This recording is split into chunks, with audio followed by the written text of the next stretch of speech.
Essa daqui provavelmente é a aula mais importante do nosso canal. E, pasmem, esse é o assunto que as pessoas menos dão atenção. Então, sejam muito bem-vindos ao nosso curso básico de gerenciamento financeiro para investimento e trade. Aqui quem está falando com vocês é o Akira.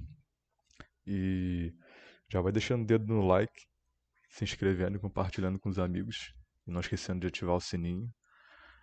Porque essa daqui, como eu disse, provavelmente vai ser a nossa aula mais importante aqui do canal. O gerenciamento financeiro é uma coisa que você tem que estar em dia se você quiser fazer qualquer coisa dentro do mercado cripto. E isso justamente é a coisa que as pessoas menos fazem. Então, por isso que eu friso aqui de novo, essa deve ser a aula mais importante que a gente vai ter aqui, porque antes de tudo vocês têm que saber gerenciar o capital de vocês. Então, vamos lá. A gente vai falar aqui primeiro sobre a importância do gerenciamento financeiro. O gerenciamento financeiro, ou como alguns falam, gerenciamento de risco. Primeiro, proteção do capital. Você tem uma determinada quantia de capital, então você tem que saber maneirar o tanto da sua exposição. E essa sua maneiração, para você poder não se expor tanto, vai te dar uma liberdade maior para você poder pensar. E isso que a gente chama de operar sem pressão. Então, a gente tem que conseguir operar sem pressão dentro do mercado para a gente poder seguir a nossa estratégia, seguir o nosso setup à risca, sem correr o risco da gente fazer nenhum tipo de cagada, da gente se afobar. Então, o gerenciamento é o que vai mais nos afetar aqui dentro do mercado, independente de se você fizer trade, se você fizer investimento, você tem que estar gerenciado para você não cometer nenhum tipo de erro, não realizar prejuízo, não fazer nada errado. Isso vai aumentar sua quantia de acerto nos trades e isso vai te dar menos pressão nos seus investimentos. Então, outra coisa que a gente tem que frisar aqui: patrimônio e renda mensal. O que a gente mais recomenda? O mais recomendado é você fazer investimentos ou trades com dinheiro que vem de rendimentos mensais. Então, por exemplo, você tem um trabalho e você tem alguma forma de ganhar dinheiro por fora. Então, o seu trabalho seria focado para você conseguir se manter sustentado e esse rendimento extra que você tiver, não necessariamente precisa ser de alguma coisa que você ganha dinheiro por fora, mas o dinheiro que sobrar, esse seu dinheiro ele iria para esse tipo de investimento ou para trade. E é aí que você iria começar a girar o seu capital. Ou você tem a opção de você querer se expor com o seu patrimônio. Mas, em questão de patrimônio, a gente já entra numa vertente diferente. Porque o patrimônio é o dinheiro que você já tem juntado há um tempo, ou você conseguiu, de alguma forma, receber uma quantia, e você quer girar esse capital também. E o mais recomendado é o quê? Você tem que pegar esse capital para poder se expor em ativos que tenham valor, adoção e tenham utilidade comprovada ou que pelo menos tenha algum tipo de inovação que você saiba que pode realmente se tornar algo útil, algum problema, algum tipo de problema para ser solucionado. Então, isso daí também já entra no nosso conceito de análise fundamentalista que vai ficar para outro vídeo. Mas, como eu disse, esse tipo de ativo, independentemente de ser cripto ou de ser alguma ação, ser algum título, você precisa ter algum tipo de, de conhecimento para saber se isso realmente é algo que não vai fazer você correr risco de ruína. Então você não vai botar teu patrimônio em alguma coisa que você não sabe do que se trata e algo que você não saiba se realmente tem algum valor. A gente já comentou sobre isso num outro vídeo que eu vou estar deixando aí no card, sobre a diferença entre valor e preço. Então, para quem quer se expor com patrimônio, tem que ter bastante noção do que está fazendo. O mais recomendado é o quê? Quais são as duas maiores moedas do criptomercado, que a gente tem consciência do valor delas, que todo mundo sabe. Bitcoin e Ethereum. Então, você tiver um patrimônio, você só vai se expor nisso. Aqui, a gente vai pegar o nosso exemplo, que a gente vai usar aqui durante o vídeo para pensar no gerenciamento. Então, a gente vai pensar no capital base de R$ 10.000. Para alguns pode parecer muito, para outros pode parecer pouco. Então, por isso que a gente pegou esse valor relativo para a gente poder trabalhar com ele aqui dentro do nosso gerenciamento. Outra coisa que tem que descobrir o quê? O seu perfil. Então, qual é o seu perfil? O que você quer dentro do mercado? Você quer ser um trader? Você quer fazer operações e tirar um dinheiro de forma recorrente? Primeiro, você tem que saber se você realmente é capaz disso, se teu número de acertos é maior do que seu número de erros. Você também tem que saber se você é um investidor. O investidor é aquele perfil que já é a pessoa mais paciente, que normalmente se posiciona e espera um determinado período de tempo.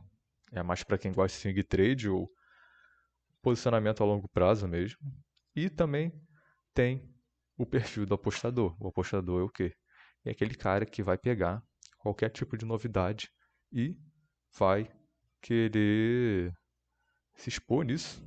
Então, para quem é apostador e trader, o gerenciamento de risco, gerenciamento financeiro, é muito mais importante. Então, a primeira coisa que a gente vai pensar, investimento. Investimento no spot ou no mercado à vista. Primeira coisa, a gente tem que ter noção, pelo menos, de alguns indicadores de longo ou de curto prazo. De longo prazo, a gente já chegou a comentar aqui, que eu vou estar deixando o vídeo aí também no card, que é do NUPL, e de curto prazo, que a gente vai se guiar pela análise de sentimento e alguns conceitos de análise técnica, que como a gente também já explicou em outros vídeos. Então, a primeira coisa a se pensar, você tem um capital de R$ 10.000. A gente está num momento do mercado onde tem muito medo rolando. Então, tem muita incerteza no mercado. O mercado já caiu muito. Então, você pega esses indicadores para você ter um parâmetro do tamanho de posicionamento que você pode fazer. Então, por exemplo, como eu expliquei no outro vídeo lá, no momento de capitulação, é interessante você ter a sua maior exposição nesse momento. Por quê? Porque é onde está tudo mais barato e é onde as pessoas estão perdendo dinheiro. Então, se você é novo nessa linha de pensamento, aqui dentro do mercado, mercado de cripto, mercado de ações, tudo na verdade é um jogo de soma zero. Então, para você ganhar muito, alguém tem que perder ou várias pessoas têm que perder. Então, você entendendo isso, você consegue perceber que, como nós estamos num período que a maioria do mercado está perdendo dinheiro, as pessoas estão perdendo dinheiro, estão caindo fora, esse é o nosso parâmetro para saber se os ativos estão baratos ou não. E é nesse momento que os ativos estão mais baratos que a gente pode fazer essa maior exposição. Então, se você tem uma banca de R$ 10.000, você vai buscar investimento para poder até se expor uns 90% do seu capital. Nunca se expondo 100%, porque, querendo ou não, a gente sempre tem que ter um capital de giro, caso surja alguma oportunidade nova. Então, nunca é bom se expor 100%. Agora, a gente já entra numa questão de, não conseguir me expor na fase de capitulação do mercado. O que eu devo fazer? O mercado, normalmente, ele passa, os menores períodos dele são dentro da fase de capitulação e o maior período, o período intermediário, ele se passa numa fase de pré-bull market, onde são as tentativas de iniciar um bull market. Então, nessas faixas aí, é interessante o quê? Você não passar de 50% de disposição do teu capital. Porque não dá para saber o que vai acontecer no futuro. Então, A gente tem que se atentar às oportunidades de curto prazo nessas fases e tem que estar ligado também no que está acontecendo ao redor do mercado para entender se realmente vale o tamanho da exposição. Agora, a gente falando na época de bull market, onde o mercado está mais otimista, está tudo subindo, as coisas estão muito, muito valorizadas, então é a fase onde você tem que ter mais cautela nas suas posições de investimento. Então, como eu comentei no outro vídeo também, investimento nessas fases aí não é interessante você se expor em Bitcoin e Ethereum. É interessante você se expor em coisas que são novidade. É assim que o mercado sempre funcionou, em questão de ciclo. Então, a gente aí, tendo uma banca de 10 mil, você querendo investir, não é recomendado você investir mais que 30% do seu capital, porque vai estar tudo muito supervalorizado, então você corre o risco aí de ficar preso no topo do mercado, e isso é algo que você não quer para você, porque ficar preso em topo é a pior coisa possível. Agora a gente já entra no perfil do trader, do spot. Então, para quem faz trade no spot, a gente tem que utilizar como parâmetro o gerenciamento para esse tipo de investimento. Então, é mais importante ainda, como eu disse, para trader, esse tipo de linha de pensamento. Então, a gente tem que utilizar como indicador para curto prazo os indicadores de sentimento, como a gente comentou antes. Então, a gente usa o quê? O Fear and Greed, o Long Short Ratio, o FUND, que é a taxa de financiamento, e os conceitos de análise técnica, que é suporte e resistência. E a coisa mais importante é o quê? Nesses trades, a gente tem que trabalhar dentro de ranges. A gente vai entender melhor isso na prática quando eu começar a trazer alguns vídeos mais recorrentes de análise, e vocês vão entender melhor o que são, como funcionam esses ranges. Esses ranges são faixas onde o preço já foi trabalhado e ele vai buscar. Então, por exemplo, o Bitcoin está voltando aí de uma alta histórica e ele está corrigindo. Então, a gente busca aí, por exemplo, depois que a gente saiu pela primeira vez de 64 mil dólares e foi lá para 28 mil, ele estava trabalhando no range aí de cerca de 30 mil dólares até os 35. Então, deu muita oportunidade de trade no spot nessas regiões. Essas regiões de maior risco, são as regiões que têm maior retorno. Então, é a região que dá para trabalhar melhor em questão de trade no spot. E a gente tem que pensar no quesito do gerenciamento também, certo? Então, nesses lugares, a gente prefere se expor o quê? Até 30% do capital. Porque a gente não sabe se a gente vai perder um range. O preço está trabalhando lá entre 30 mil e 35 mil dólares, mas a gente não sabe se a gente vai perder determinado suporte no futuro. Então, a gente só tem como saber no momento que tiver ocorrendo os movimentos. Então, para isso, a gente tem que ter o gerenciamento para a gente poder, se a gente entrar numa nova fase de acumulação em outro range, a gente poder fazer outras exposições nesse trade para não ter o risco de ficar tomando loss, porque outra coisa que eu não frisei antes, esses trades no spot, a gente não utiliza stop. Ah, Kiro, por que a gente não utiliza stop? Você é louco? Você é maluco? Como assim não utilizar stop no spot? Olha, você está fazendo trade no Bitcoin, está fazendo trade no Ethereum. Você está fazendo um trade no spot, que não existe ponto de liquidação de um bom ativo. Então, primeiramente, vamos pensar pela parte fundamentalista. Você realmente acha que vale a pena você usar stop fazendo operação no spot, no mercado à vista, sendo que você não tem risco de perder realmente seu dinheiro, desde que você, claro, você não venda? Então, por isso que a gente trabalha com gerenciamento no trade spot. Porque mesmo se a gente ficar preso por algum período de tempo numa posição, a gente vai ter caixa para poder fazer mais compras em outras posições e poder rebalancear a carteira quando a gente vender. Então, a gente, na verdade, nunca perde dinheiro fazendo trade no spot. Por isso que, para quem trabalha com patrimônio, o mais interessante é o quê? Se você trabalha com patrimônio, você fazer trade no spot, você trabalhar dentro desses ranges e sempre fazer o gerenciamento. Porque eu boto aqui, até 30% exposto, mas você pode se expor 20, 15, 10%, dependendo do teu capital. Isso vai muito aí da sua visão de quanto você quer ganhar. Lembrando que a ganância é uma coisa que segue as pessoas no mercado. Então você tem que ter algo já pré-definido para você poder seguir e não sair daquilo. Agora a gente já vai em questão de quem quer operar futuros, ter desalavancado. Então, você aí tem uma banca de 10 mil reais. Você não vai fazer exposições no futuro acima de 10% da sua banca. É recomendável você fazer posições de 5% para baixo.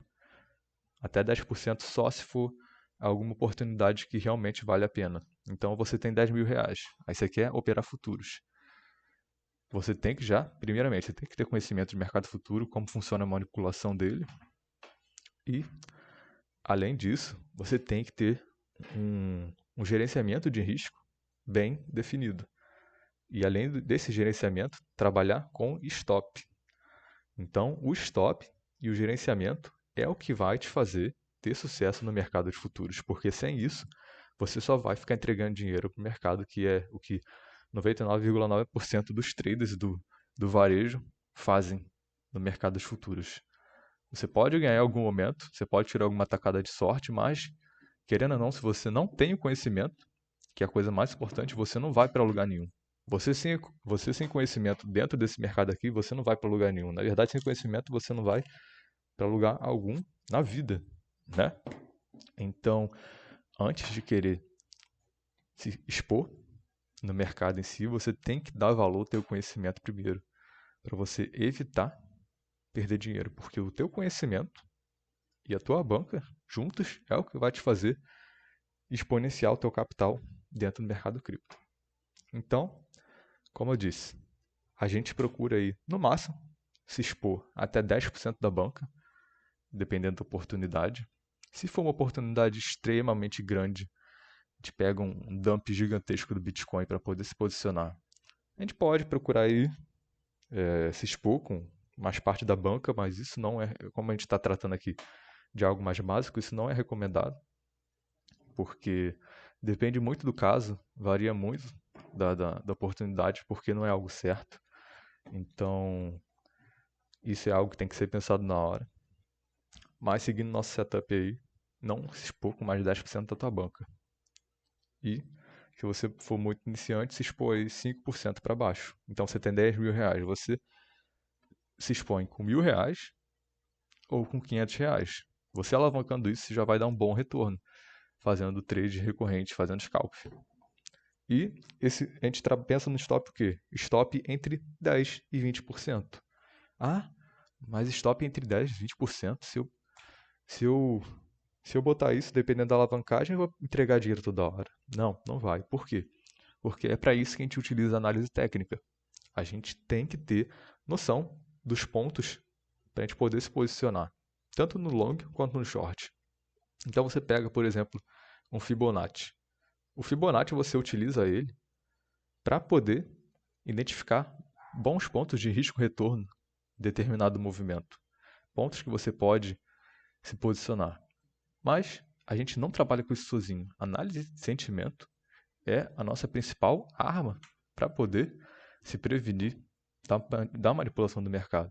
Então, às vezes, na maioria das vezes, na verdade, se você, por exemplo, pegar só um Fibonacci, ele não vai funcionar. Às vezes ele funciona o completo contrário. Então, por isso que a gente tem que ter análise de sentimento para saber qual tipo de posição a gente vai fazer. Porque às vezes você está no suporte e você quer se posicionar no long, mas na verdade aquilo lá está dando momento de short. Então, a análise de sentimento trabalha em cima disso, a você identificar as manipulações. Então, para você que é iniciante, na verdade, para quem é iniciante, não conseguiria nem se quisesse alavancar acima de 20 vezes na Binance, que agora tem uma trava, você tem que ter um tempo mínimo no mercado futuro. Então, você já alavancando seu capital em 20 vezes, você entra com uma banca aí de R$ 1.000 ou de R$ 500, você alavancando R$ 500 em 20 vezes, você já estaria com uma exposição de R$ 10.000 dentro da tua posição. E outra coisa muito importante, para quem não tem muita experiência, não alavanque mais do capital que você tem disponível em margem. Como assim? O que isso quer dizer? Você tem R$ 10.000, aí você vai abrir uma posição com R$ 1.000. Você não vai abrir essa posição de R$ 1.000 acima de 10x. Porque se você abrir uma posição de R$ 1.000 com 20x, por exemplo, você vai estar abrindo uma posição de 20 mil. O tamanho da posição vai ser R$ 20.000. Mas você só tem R$ 10.000 disponíveis. Então, você já está correndo um risco maior do que você pode ter em margem. Então, para você aí que não tem muita experiência, você não pode alavancar mais do capital que você tem disponível. Então, esse foi o nosso vídeo aí. Eu espero que eu tenha passado os conceitos de gerenciamento de risco, gerenciamento financeiro dentro do mercado. Eu futuramente aí devo trazer lives aí para poder trazer isso de forma mais didática para vocês, porque eu trouxe esse no formato de slide, mas futuramente eu pretendo trazer de forma mais didática, de forma mais gráfica, trazendo Excel e trazer vídeo, questão de realizando isso na prática mesmo, fazendo o gerenciamento, mostrando como você fazer as exposições nos trades também. Então, é basicamente isso. Não esquece de compartilhar, deixar o gostei e se inscrever e ativar o sininho, caso você não esteja inscrito. Beleza? Valeu, falou!